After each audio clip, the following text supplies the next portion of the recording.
आप देख रहे हैं अल्फा डिफेंस हिंदी में आपका स्वागत है। आज के इस वीडियो में हम लोग बात करेंगे भारतीय नौसेना के लिए बनाई जाने वाली सबमरीन्स के बारे में। साथ ही समझने की कोशिश करेंगे कि ये फोटोग्राफ जो अभी आप अपनी स्क्रीन के ऊपर देख रहे हैं इसमें कौन सी सबमरीन है। एक क्लेम किया जा रहा है कि ये सबमरीन P-76 सबमरीन है जो आने वाले समय में पूरी तरीके से इंडिजिनस तौर पर भारत में बनाई जाएगी। लेकिन इस थ्योरी में कुछ लूप होल्स हैं और इस वीडियो के दौरान हम लोग इन लूप होल्स को भी समझेंगे। साथ ही साथ ये भी समझने की कोशिश करेंगे कि भारत किस तरीके से अपने सबमरीन डेवलपमेंट प्रोग्राम को आगे लेकर जा रहा है। देखिए, इस समय अगर भारतीय नौसेना की कन्वेंशनल सबमरीन फ्लीट की बात की जाए तो इसमें केवल स्कॉर्पियन क्लास की सबमरीन्स हैं और भले ही मेक इन इंडिया के तहत बनाई गई इन सबमरीन्स को लेकर क्लेम्स बड़े बड़े किए गए हैं, लेकिन इन सबमरीन्स में 20% से भी कम इंडिजिनस कंटेंट है।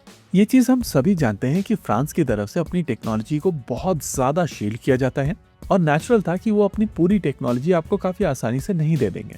सबमरीन्स को लेकर भारतीय नौसेना के एक्सपीरियंस की अगर बात की जाए तो नौसेना जर्मन सबमरीन्स ऑपरेट कर रही है जो कि टाइप 209 है। फ्रेंच सबमरीन्स के बारे में हम लोग ऑलरेडी बात कर चुके हैं जो कि स्कॉर्पियन क्लास की सबमरीन्स है, और तीसरी सबमरीन्स है रशियन किलो क्लास की सबमरीन्स जिनको धीरे धीरे करके भारतीय नौसेना रिटायर कर रही है। Over the period of time Russian submarines को ऑपरेट करते हुए भारतीय नौसेना ने ये चीज समझी है कि सबमरीन की इनिशियल परफॉर्मेंस और पानी में जाने के बाद में लॉन्ग टर्म परफॉर्मेंस काफी डिफरेंट होती है।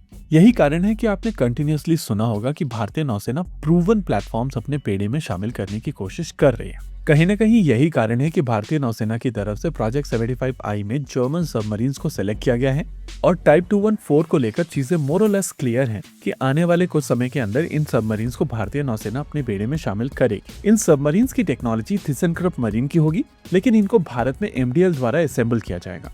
माना जा रहा है कि स्कॉर्पियन की तुलना में यहाँ पर ज्यादा इंडिजिनस कंटेंट होगा और ये सबमरीन्स एयर इंडिपेंडेंट प्रोपल्शन के साथ में आएंगी। अब अगर आप इस स्पेसिफिक फोटोग्राफ की बात करेंगे तो ये काफी इंटरेस्टिंग हो जाती है। देखिए, कल भारत के प्रधानमंत्री नरेंद्र मोदी LNT के प्लांट पहुंचे थे और उनकी इस विजिट के दौरान बहुत सारी इंटरेस्टिंग फोटोग्राफ्स निकलकर सामने आई हैं। यहाँ पर अलग अलग तरीके के सिस्टम्स हैं, सेंसर्स हैं और बहुत सारी ऐसी चीजें हैं जिनके बारे में डिटेल में वीडियो हम लोग आने वाले समय में करेंगे। स्पेसिफिकली अगर इस फोटोग्राफ की बात की जाए तो यहाँ पर आपको एक सबमरीन दिखाई दे रही है और इस सबमरीन को लेकर क्लेम किया जा रहा है कि ये भारत की इंडिजिनस सबमरीन है जो आने वाले समय में प्रोजेक्ट 76 के तहत बनाई जाएगी। हालांकि मोस्ट लाइकली ये सबमरीन आइसेक पर्ला है जो कि एक S-80 क्लास की सबमरीन है और स्पेनिश नेवी के लिए सबसे पहले इसी सबमरीन को बनाया गया था। प्रोजेक्ट 75I में भारतीय नौसेना के लिए ये सबमरीन LNT नवांशा के साथ में मिलकर ऑफर कर रही है और अवेलेबल इन्फॉर्मेशन के बाद में ये चीज मोर और लेस क्लियर है कि जर्मन सबमरीन सेलेक्ट की जा चुकी है और नवांशा की सबमरीन भारतीय नौसेना अपने बेड़े में शामिल नहीं करेगी। लेकिन कल ही एक रिपोर्ट पब्लिक हुई है जिसमें बताया गया है कि प्रोजेक्ट 75I में 3 और सबमरीन्स खरीदने का प्रावधान बनाया जा रहा है। हालांकि यह कॉन्वर्सेशन पहले से चल रही थी, लेकिन PM की विजिट के साथ में सिंक कर अगर न्यूज निकल कर आई है तो ये साफ समझ में आता है कि ये एक बड़े पिच का हिस्सा है। और पिछले कुछ समय से हम लोगों ने देखा है कि भारत के डिफेंस प्रोक्योरमेंट में अगर 2 वेंडर्स होते हैं तो ऑर्डर्स को स्प्लिट कर दिया जाता है L1 और L2 के बीच में।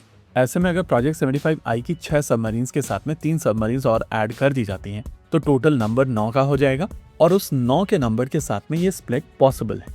इसके अलावा अगर प्रोजेक्ट 76 की बात की जाए तो वहां पर डिजाइन ही साल 2028 में निकल कर आएगा और फिलहाल के लिए इस प्रोग्राम को लेकर किसी भी वेंडर को एंगेज नहीं किया गया है। इसके अलावा जब आप सबमरीन की बात करते हैं तो डिजाइनिंग पार्ट कंपैरेटिवली आसान होता है, डिफिकल्टी आती है एक्चुअल सिस्टम बनाने में और फिर उसको प्रूव करने में। अगर भारतीय नौसेना के लिए प्रोजेक्ट 76 के तहत बनाने वाली सबमरीन साल 2028 में डिजाइन कर ली जाती हैं तो पहली सबमरीन के रियलाइजेशन में 2 से 3 साल का समय लगेगा और उसके बाद लगभग 5 साल तक इसकी टेस्टिंग चलेगी, जिसके बाद इवेंचुअली वो सबमरीन प्रोडक्शन में जाएगी। होप चीजें यहाँ पर क्लियर हुई होंगी। इसी के साथ आज के इस वीडियो में रखते हैं केवल इतना ही। वीडियो को अंत तक देखने के लिए धन्यवाद। देखते रहिए अल्फा डिफेंस। जय हिंद।